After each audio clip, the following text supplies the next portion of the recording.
یہ جو ریسنگ گاڑیاں ہوتی ہیں نا، فراری اور مختلف ان کے نام ہیں، مشہور فراری ہے، اٹلی میں بنتی ہے، لیمبرگینی، یہ دونوں بنتی ہیں وہاں اٹلی میں۔ اور اس میں جو آدمی جا رہا ہو اس کے لیے سپیڈ لمٹ کی قید کوئی نہیں، ورنہ سب گاڑیوں پہ 120 کلومیٹر پر کہ اوپر جائیں گے تو جرمانہ ہوگا، لیکن جو آدمی لیمبرگینی میں جا رہا ہے یا فراری میں جا رہا ہے اس کے لیے کوئی جرمانہ نہیں، چونکہ وہ یوں کرو تو 1 سیکنڈ میں وہ 120 پہ چلی جاتی ہے، صرف اتنا کرنے سے شم ایسے جاتی ہے۔ تو میں آپ کو ایک لیمبرگینی دینا چاہتا ہوں، فراری 8 کروڑ کی ہے، فراری 8 کروڑ کی گاڑی ہے فراری۔ کئی دفعہ وہاں جب جاتا ہوں تو کوئی نہ کوئی بٹھا دیتا ہے، یہ آپ کو ذرا سیر کرائیں۔ وہ ہمارے کو تو شوق کی کوئی چیز ہے نہیں، وہ نوجوانوں کے شوق کی چیز ہے۔ تو 8 کروڑ کی گاڑی ہے، میں مفت آپ کو دے رہا ہوں، وہ ہے صبر۔ آخرت کے سفر میں اگر تیز چلنا چاہتے ہو اور سب سے آگے نکلنا چاہتے ہو تو صبر کی فراری پہ سوار ہو جاؤ، تمہیں کوئی پکڑ نہیں سکے گا، تمہارے کوئی قریب بھی نہیں آ سکے کہ دنیا میں صبر کرنے والوں کا قحط آ گیا۔ بڑے بڑے علماء ہیں اخلاق سے خالی، بڑے بڑے علماء ہیں صبر جانتے ہی نہیں، پورا معاشرہ سر علماء، تم کل کے علماء ہو اس لیے علماء کی بات کر رہا ہوں، ورنہ پورا معاشرہ میرے بچوں صبر سے خالی۔ دیکھو میری ایک بات سنو، علم کی کمی ہو تو اچھے اخلاق اس کو چھپا دیتے ہیں، اخلاق کی کمی ہو تو بڑے سے بڑا علم بھی اسے چھپا نہیں سکتا۔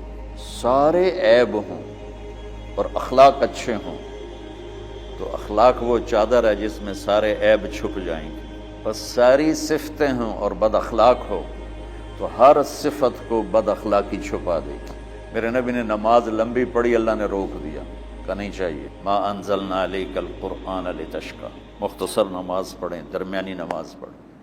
پیسہ سارا خرچ کر دے، اللہ نے روک دیا، ولا تبسطھا کل البسط، میرے نبی سارا خرچ نہ کرو، کچھ بچا کے بھی رکھو۔ تبلیغ میں اپنی جان کھپائی، اللہ نے اس سے بھی روک دیا، فلا تذهب نفسک علیہم حسرات، تبلیغ کرو خود نہ مر جاؤ۔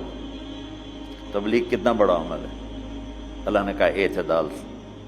نماز کتنا بڑا عمل ہے، اللہ نے کہا درمیانہ ہاتھ رکھو۔ مال خرچ کرنا کتنا بڑا عمل ہے، اللہ نے کہا درمیانہ ہاتھ رکھو۔ جب میرے لیے میں نے اخلاق میں بلند پرواز دکھائی تو اللہ نے کہا شاباش انک لعلی خلق عظیم، میرا نبی میں آپ کو شاباش دیتا ہوں، آپ کے اخلاق بڑے عالی شان۔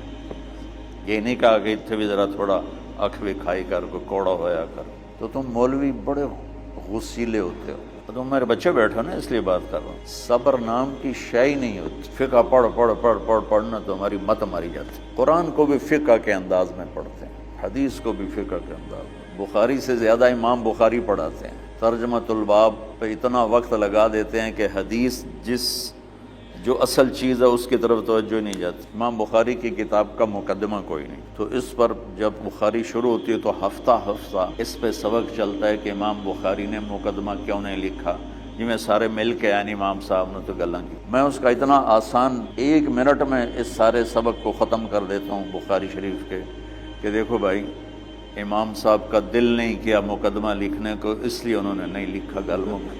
ایک حدیث کے عنوان اور حدیث میں جوڑ نہیں تھا، تو شیخ رمزی بہت بڑے فاضل آدمی ہمارے فیصلہ آباد، میں نے کہا شیخ یہ جوڑ کوئی نہیں، کہا شیخ ھذا من اصعب ابواب البخاری، یہ بخاری شریف کے مشکل ترین ابواب میں سے ہے۔ میں نے کہا بڑا آسان کام ہے، امام بخاری بھول گئے، ترجمہ کوئی اور تھا، حدیث کوئی اور لکھ دی، بھول گئے، بشر ہی تو ہیں، کیوں بچوں نے مصیبت پان دے۔ تو بچوں شوق سے جاؤ، بہانے نہ کرو، ہماری ذرا تھوک ڈال کے پیٹ میں درد، وہ شامہ پہ جان گیا پھر توڑیاں، ٹھیک ہے نا۔ میں زیادہ بول نہیں سکتا ہوں، ضروری سمجھ کے آیا تھا کہ تم خوشی سے جاؤ، پھر اس میں جو ناگواری آئے گی اسے برداشت کرو گے تو پھر آپ کا صبر بڑھے گا۔ تمہیں صرف میری شہرت نظر آتی ہے. اس میں جتنا مجھے صبر کرنا پڑا ہے وہ تمہارے سامنے نہیں ہے.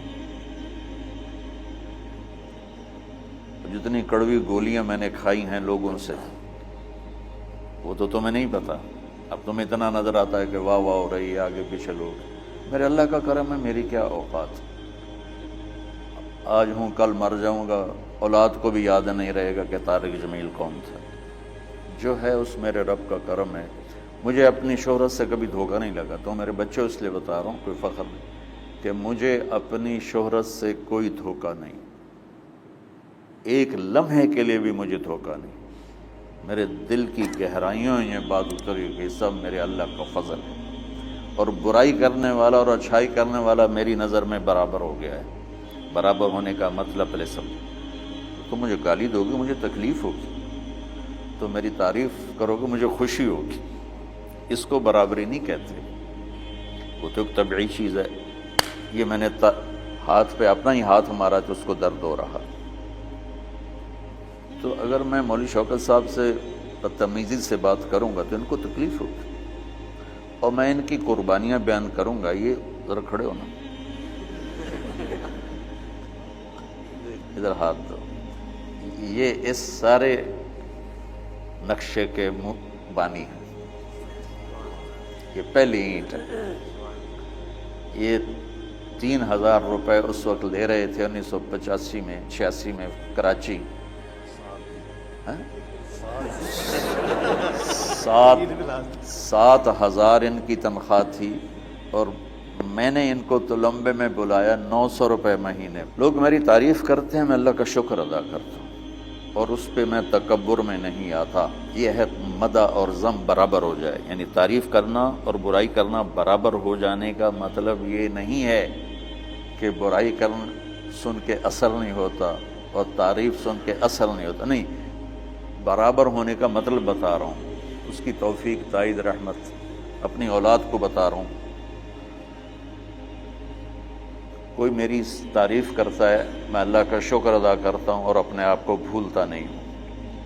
کوئی میری برائی کرتا ہے تو میرے دل میں اس کے لیے کوئی منفی جذبہ نہیں پیدا ہوتا. یہ ہے اچھائی برائی کو برابر کر دینا. کہ میرے اوپر مختلف الزام لگتے ہیں تو میں ان کو پی جاتا ہوں، اور اس طرح کا معاملہ کرنے والوں سے اپنے دل کو بالکل صاف رکھتا ہوں، بالکل صاف. اور میرا ان سے معاملہ اسی طرح ہوتا ہے جیسے پھر آؤ جی. اپنی وجہ سے کبھی کسی سے قطع تعلق نہیں کرتا. تو بچوں، صبر بہت بڑی دولت. یہ تمہاری تبلیغی زندگی میں بھی کام آئے گی، علمی زندگی میں بھی کام آئے گا. جب تم گھر والے بنو گے، شادیاں ہوں گی، اس وقت یہ کام آئے گا. ٹھیک ہے؟ اب بہانہ تو نہیں کرو گے نا؟